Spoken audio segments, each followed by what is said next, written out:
but I never put your neck in no noose. And I never burnt a cross or hit my face with a hood. You can't just... Oh, snap. Okay, so that's what we're doing with this. Okay. That's what we're doing with That's this. where we're going. Okay. Wow. What's up, everybody? It's the Hooligan. And the Buddha Monk. And welcome to the Strawhat Show. And today on the Strawhat Show, we're going to be checking out our boy, Tom MacDonald. And I'm excited because, Jules, that last Tom MacDonald video we did, God Mode, was so dope. And we loved it so much, honestly. Chef's kiss. We loved it so much that we decided to go into the wormhole that is Tom MacDonald, and we started doing some research. And after talking to a bunch of people, looking at comments, looking at popularity of videos, we came across this video here, White Boy. We came across the video White Boy, and off rip, a lot of people think we're white boys, We're part white boys. We're actually Puerto Rican, Italian, and Irish mix. It's a very common thing to have mixes or hybrids in New York City. It's a melting pot over here. We grew up with every possible country you could think of. But at first glance, everyone always just assumes white boys. So maybe we'll be able to relate to whatever's gonna happen in this song. This song has over 25 million views. Bruh. And it was posted about 6 years ago. So it's getting up there in age. So I'm very curious to see what's gonna happen. Yeah, we're curious to see where Tom's head was at in this song versus where his head was at in the last song we reacted to. So without further ado, let's just get this started. Let's get it into Tom MacDonald's White Boy.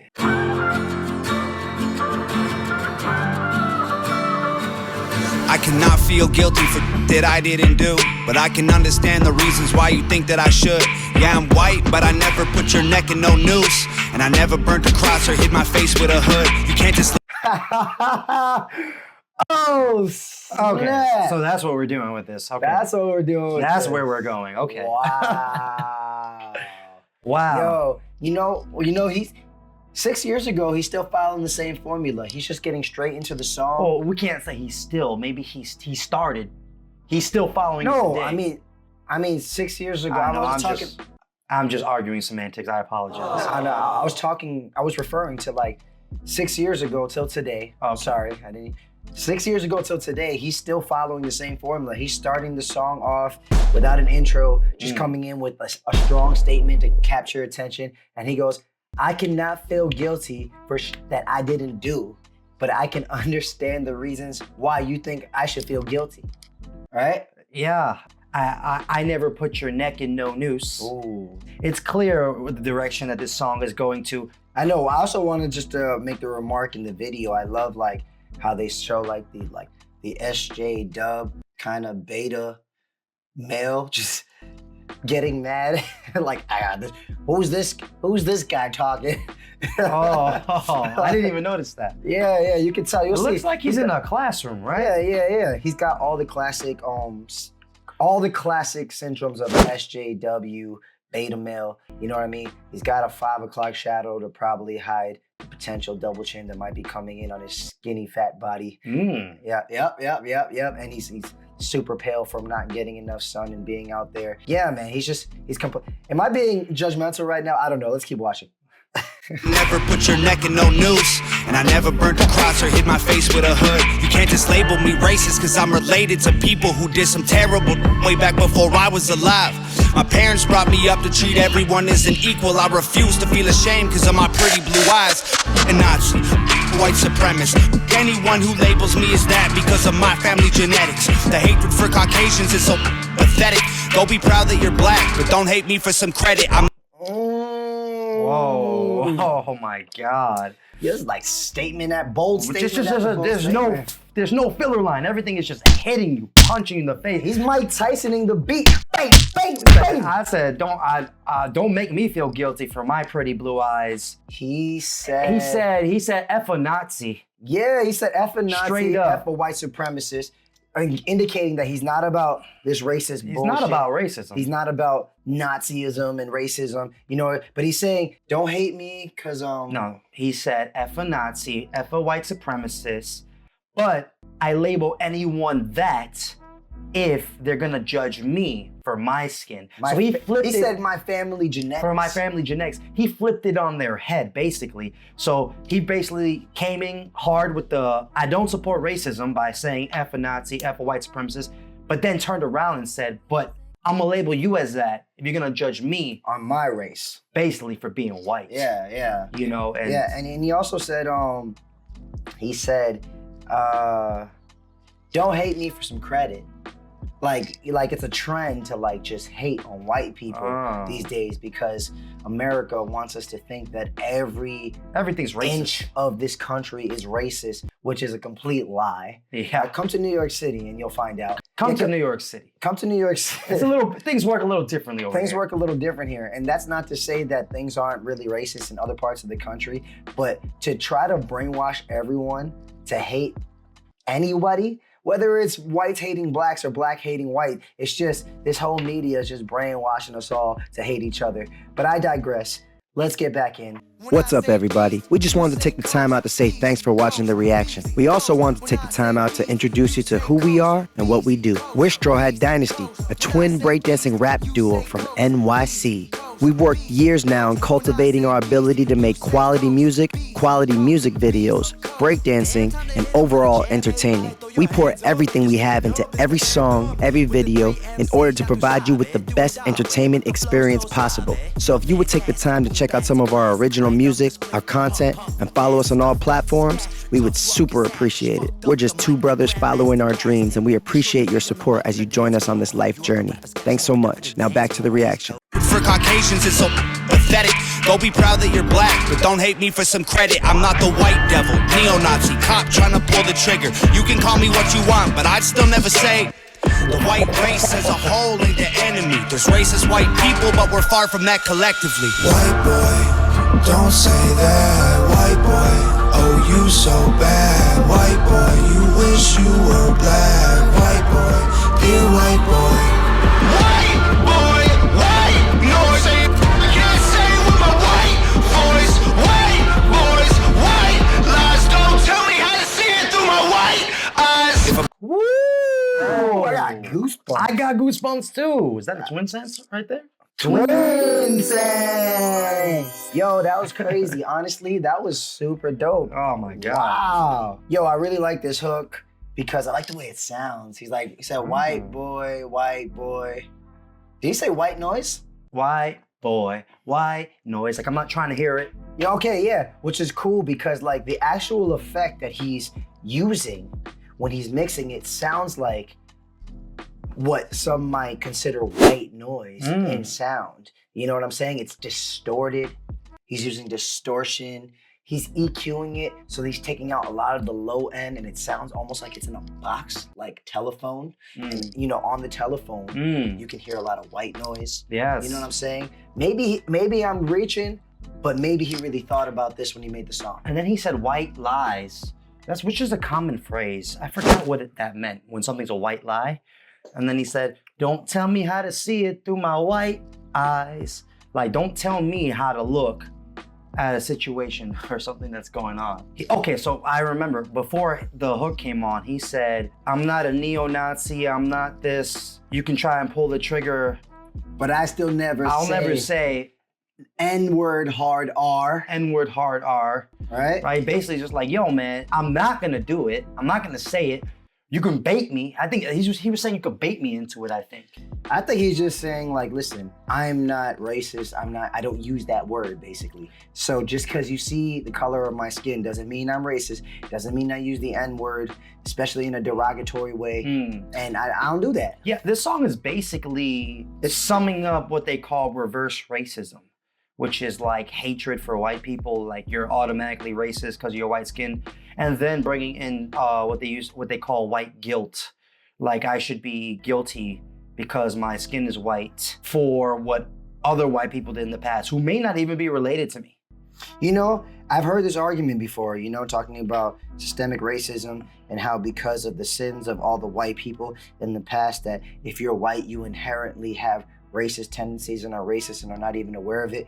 Honestly, that's the stupidest shit I ever heard in my life. Yeah. Honestly, it's like when you're born, you're like a brand new person born with no consciousness, where you're an empty, clean slate. You know what I mean? You learn how to be a certain way as you get older. And if you weren't raised that way, you're not racist just because your skin is this color. Just like the same way, if you're black, you're not a criminal or, you know, super ghetto or unintelligent. That's ignorant in itself. If we want to say those stereotypes are ignorant, we got to say that stereotyping that all white people are racist and are out to get, you know, minorities because they're white or yada yada, that's just as ignorant. But yo, let's keep listening. Yeah. Black man is sipping. Lies don't tell me how to see it through my white eyes. If a black man is sipping on some cognac sitting next to me, I don't assume that every black's favorite drink is Hennessy. I don't dislike Tanisha because her first name isn't Stephanie. Not only is that wrong, it's a waste of energy. Ivory or ebony, 45 or 17, we all bleed the same. Martin Luther King or Kennedy. Ooh. Okay, so let's just get, before I forget, okay. He's basically saying I don't stereotype, you know, just because I see a black guy sipping on some cognac, I don't think that every black guy likes Hennessy, because people might associate that with, people associate certain drinks with certain crowds, certain classes, certain races. I don't hate on Tanisha because her name isn't Stephanie. I don't hate on the black girl because she doesn't have a white girl name or she's not white. And he also said— Ivory or ebony? It was a good follow-up because I think ebony is like a term for Ebony's like black. Like a term for black, and ivory must be a term for white. Might be white. It's like a contrast. Ivory or ebony. Ebony. Ebony. Honestly, I think those are just poetic ways to say black and white, which is pretty cool that he chose to go a poetic route. I mean, in a song that's socially forward. Ebony is also a genre in porn, just saying. Bruh. But yeah, so he said Martin Luther King or Kennedy, we all bleed the same, meaning like they both got shot, they both died, they were both great leaders in their own right. You know what I mean? Whether they were black or white. And when we all die, we bleed the same blood. Nobody makes me bleed my own blood.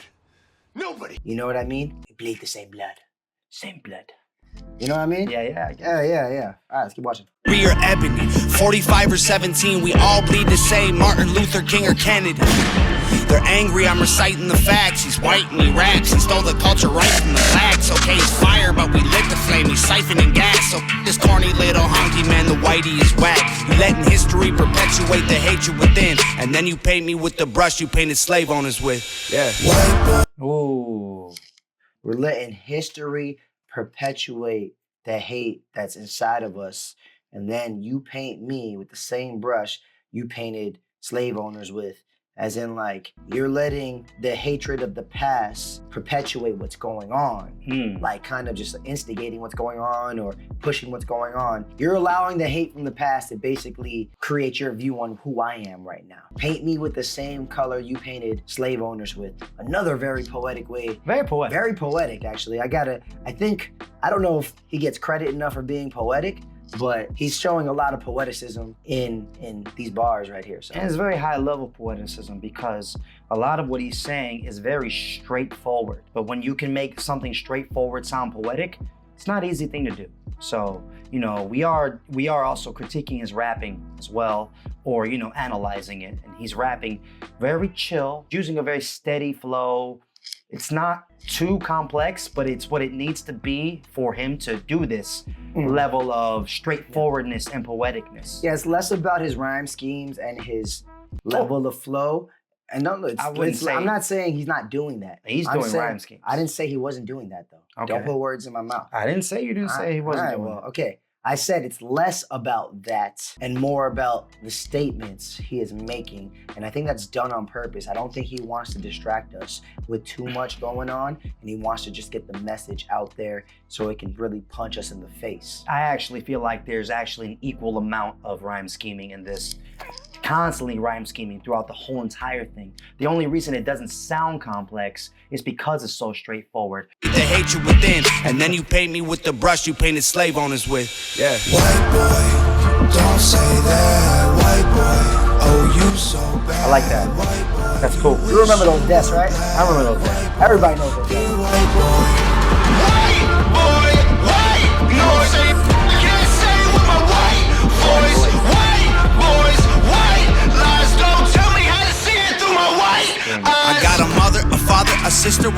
auntie, an uncle, and a grandma that I picture when you're openly hating. And God willing, one day I'll have a kid of my own. I refuse to let you blindly hate my wife and my baby, so go ahead and hate the...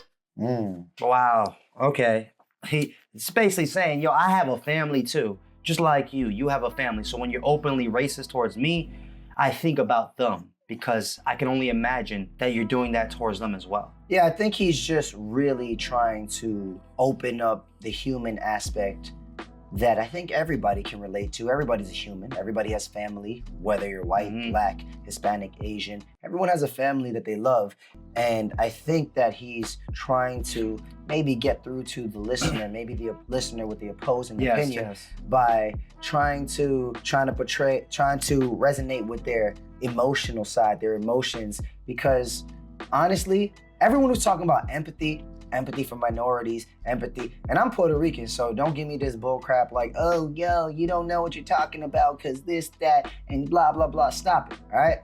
We as minorities, yes, me as a minority, like we want empathy from everyone else and this and that, people to understand our struggle and this and that, right? But we don't want to give it back to someone else, you know, just because they're white.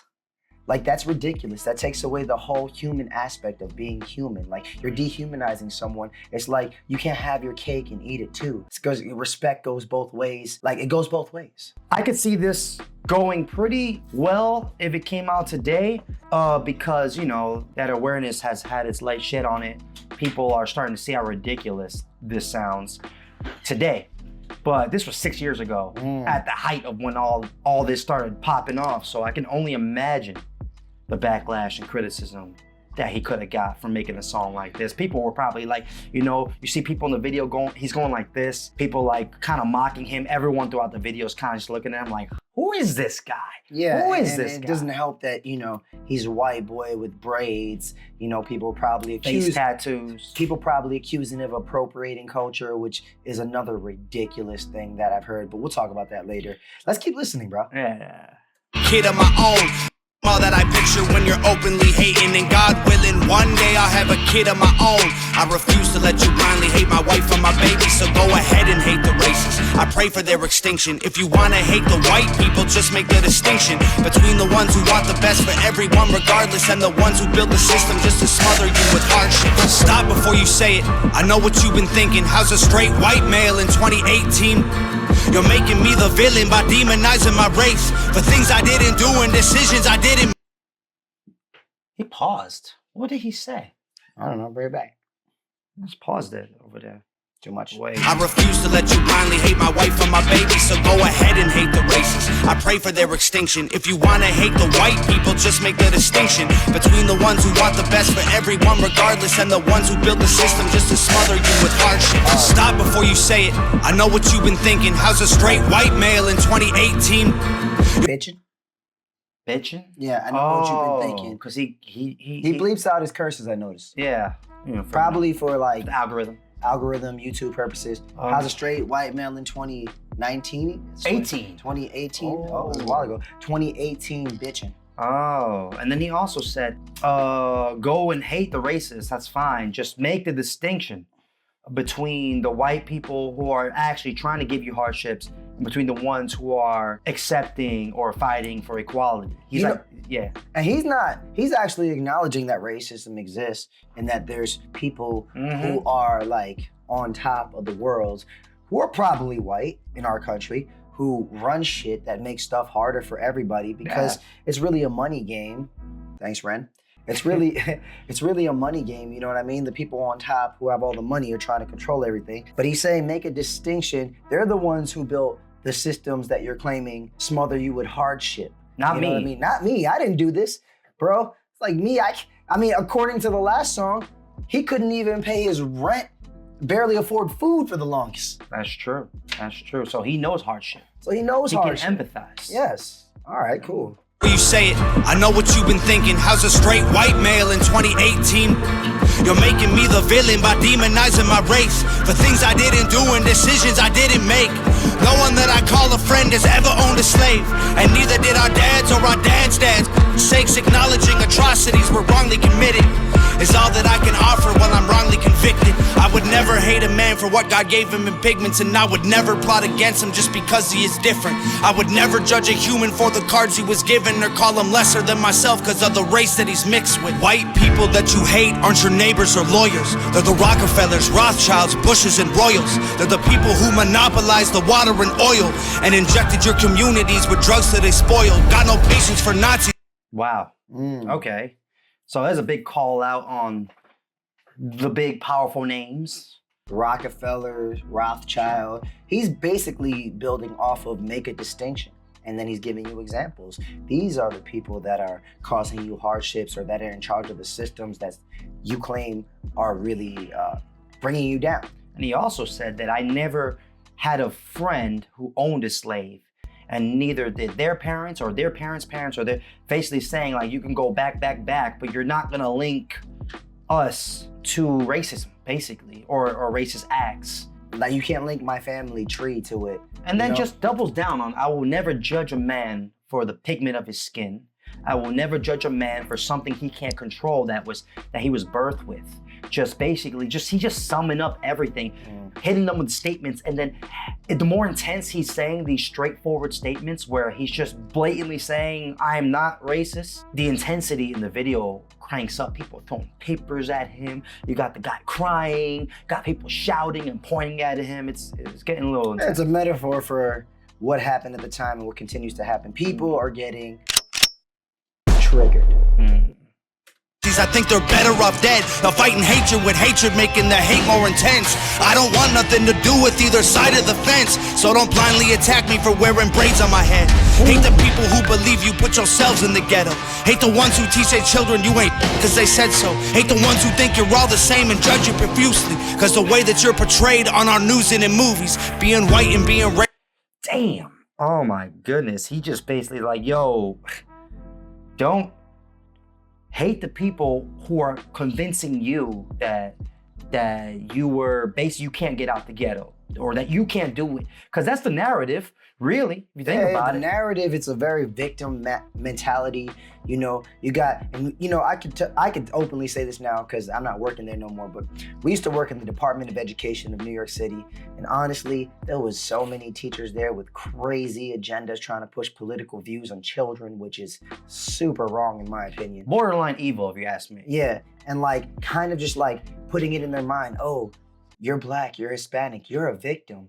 Oh, you already have a disadvantage. Oh, this and that. Like, why would you take a young, malleable, moldable mind and tell them that they can't do something or that they're already set back? You know what I mean? Like, there's a difference between telling them that or letting them know the realities and then kind of like just constantly drilling that into their head. You know what I mean? Then you got like all the white kids in class feeling awkward and they're supposed to like fucking, I don't know, say sorry to the black and Hispanic kids when they didn't do shit. They just went to school. Like, the shit is crazy, man. Yeah, you know what I mean? It's very silly. I remember working, in a middle school one time, and it was rough neighborhood middle school kind of deal, right? And a lot of the children really confided in me than a lot of the other teachers, because one, I was really young.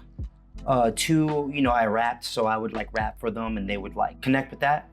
And three, I never treated them like victims, ever. Anytime a kid was wilding out or acting a certain way, I'd take him into the hallways, I'd look him in the eyes, I'd say, what are you doing, man? What are you doing? And I'd give him that, like, I'm disappointed tone, like, what are you doing? Like, you're way better than this. You know how smart you are? You know how talented you are? Why are you acting like this? Right? Don't let anyone ever make you believe that this is how you're supposed to act or how you're supposed to be. Or that justify that this is what you should be doing. Yeah, and I straight up would tell them that. Yeah. Right? And they would look at me and I would see in their eyes like, yo, no one's ever told me this before. And it was very rewarding back when we were doing that. But yeah, so that's what basically Tom is getting at right now. If you want some more story time about the Department of Education and some of the BS that we had to experience there, let us know in the comments. We might make some content about it. But let's wrap this up, though. Yeah, let's 'cause wrap this this video's getting kind of long. Judge you profusely, cause the way that you're portrayed on our news and in movies, being white and being racist aren't the same, man, I promise. No, it's hard to tell the difference if I'm just being honest. I deserve the chance to show you I'm not part of the problem, and you owe it to yourselves. We got so much in common. White boy, don't say that. White boy, Cherry on the oh top. you so bad. White boy, you wish you were black. White boy, dear white boy. White boy, white noise. I can't say it with my white voice. White boys, white lies. Don't tell me how to see it through my white eyes. White boy, don't say that. White boy, oh you so bad. White boy, you wish you were black. White boy, dear white boy. Sits back down, just like, all right, well, this is my reality. Man, wow. Yo, he just summed it all up. He's like, and he acknowledged it. He's like, you know, being white and racist aren't the same. And I acknowledge that it's hard to tell the difference. He's like, I understand that it's hard to tell the difference. Because but, people are constantly telling you otherwise. But give me that one chance to show you that I'm not like them. Why? Because we have So much in common. Twins, Sam. That was crazy. And you know what's crazy? I mean, my experience here in New York City, it's usually not the Black, Hispanic, or other minorities who are complaining. It's other white people. Yeah. It's other white people who move into New York who have no idea about the culture. Who are not from New York. Not from New York. They bring their experience here, try to push it onto other people and make them believe that that's the truth. Man, that's the negative side of gentrification at its best. Listen, before this gets taken out of context, I just gotta say straight up, no, we're not saying racism doesn't exist. Okay, we're not saying that, you know, these things don't happen, inequality, you know, certain level of systemic hardships. We're not saying it doesn't exist. What we're saying is, guys, that we're from New York City. So we grew up differently than most people. We were fortunate enough to grow up in an environment where racism wasn't really a thing, or at least it wasn't pushed onto people. If it happened, it happened. You know, sometimes you can't control these things, right? It was more like, imagine you grow up as a kid and you're in kindergarten and you look at your class picture and it's you next to an Indian kid, next to a Chinese kid, next to a Mexican kid, next to an Ecuadorian kid, next to an Armenian kid, next to an African American. African American, right? That was our childhood. That was New York in the 90s. So all we knew was having friends from other parts of the world. It wasn't in our minds to look at other people differently because they had a different culture or skin. If anything, we were kind of taught without knowing to think that was awesome. My best friend is Mexican. Man, I love Mexican food. Damn, Mexican food is so dope. Man, Mexico's cool. I like this culture, right? That's how we were raised. It may come off to some people like, oh, you're just ignorant. You blah, blah, blah, blah, blah. No, man, we just weren't raised that way. Yeah, and that's just our experience. And what my brother's also trying to say is that because don't hate us, because that's our experience and that's how we see the world. You know what I mean? I actually think seeing the world from that point of view is pretty awesome. You know, don't come in here and tell me I'm wrong because I see the world in that way, and that's the experience that I've had along with many other minorities who live in New York City. You know what I mean? So, white boy, man. White boy. We could talk about the subject all day, but let's cut it off here. White Boy by Tom MacDonald, a well-rounded track with a strong, powerful message that aged wonderfully, if you ask me. Stands the test of time. How was the mixing? That was good, man. Sounds good. Sounds good. Okay, if you got any value from this or you're just entertained, please like, comment, subscribe. We got a new song out right now. It's called Limbo. You can check the link for that song in the description. We appreciate it because you should check out our music. You might like it. You might like it. So Tom MacDonald, great job. We're gonna go down your wormhole and let us know what Tom MacDonald song you want us to react to next. Welcome, Hangover Gang, to the Strawhat family. Welcome to the Strawhat Show, Hangover Gang. I'm Jules the Buddha Monk. And I'm Trix the Hooligan, and we are Strawhat Dynasty. Your favorite rapping, breaking twins from NYC. Peace.